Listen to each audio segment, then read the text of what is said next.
Hello students, I'm Bimla and we are doing the lesson Diversity in Living Organism of ninth class. So Animal Kingdom we are going to continue. So in Animal Kingdom we have two categories.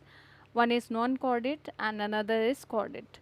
So as we discussed in earlier video that those organisms which do not have notochord, they are placed under the category non-chordata.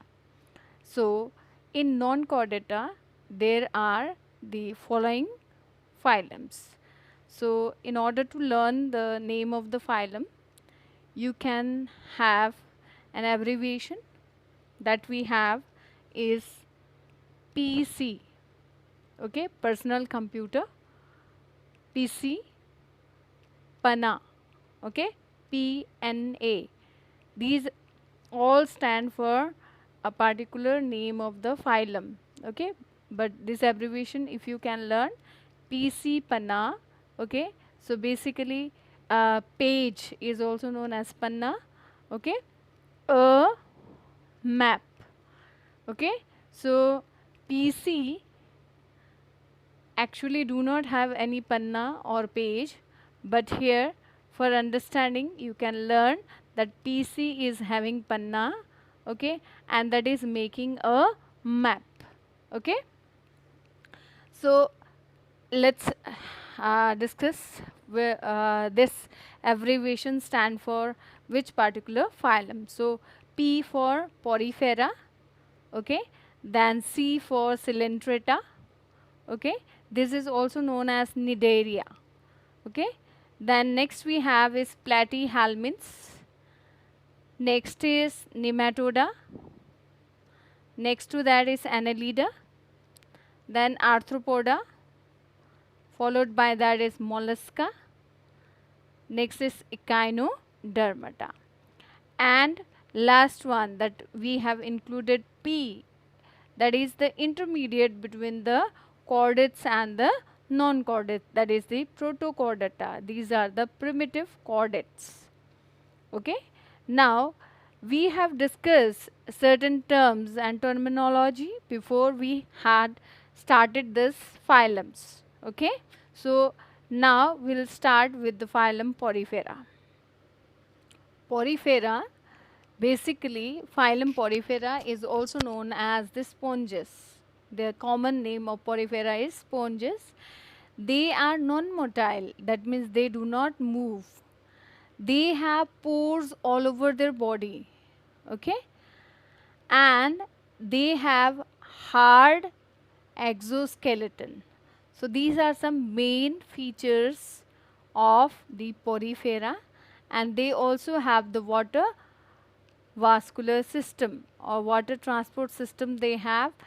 So water enter through the pores and they move inside the body and move outside the body through a large pore that is known as the osculum, okay. Now next we move some of the examples of the Porifera, okay. Before moving to the next phylum, okay, let's discuss some examples. You can see Cycon,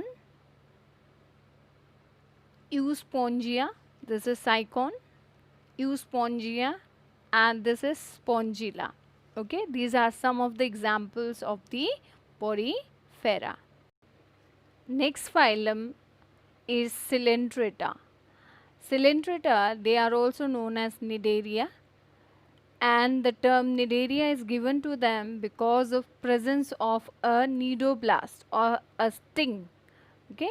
They release a sting from their body to catch the prey or to prevent themselves from the prey, okay.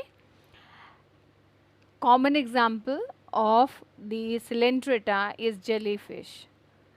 Next, the characteristics shown by them is they have tissue level of organization.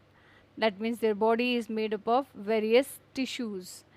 The body cavity is present and that is known as mesoglea. Okay, basically they are diploblastic. That means they have two layers, ectoderm and endoderm, and the cavity present between the ectoderm and endoderm is called mesoglea. Okay, and as I told you, they have the nidoblast. Okay, that means they have a sting to protect themselves or to catch their prey.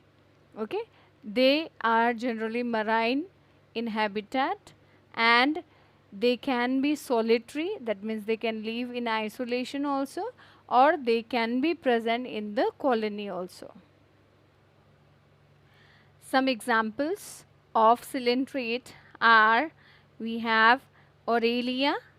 Okay, this one is Aurelia. Then we have the Adamsia. Okay, this is the Adamsia, and you can see here, this is the sting that is released by them, that is called the nidoblast. Next to Coelenterata is platyhelminth. Okay, so platyhelminths, they are bilaterally symmetrical. Okay, and their body is flattened. That means that is dorso-ventrally flattened. That is from upper side and the lower side they are flattened. They can be free living also, or they can be parasitic in the form. They do not have coelom, although they are triploblastic. Okay, do not have the coelom. Body cavity is absent.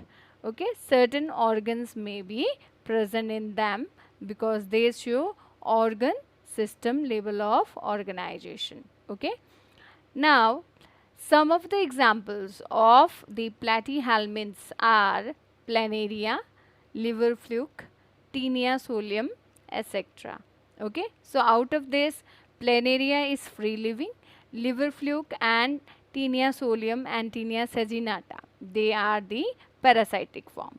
So in today's video, we'll discuss about the 3 phylums only, and in next video, we'll discuss about the remaining phylums.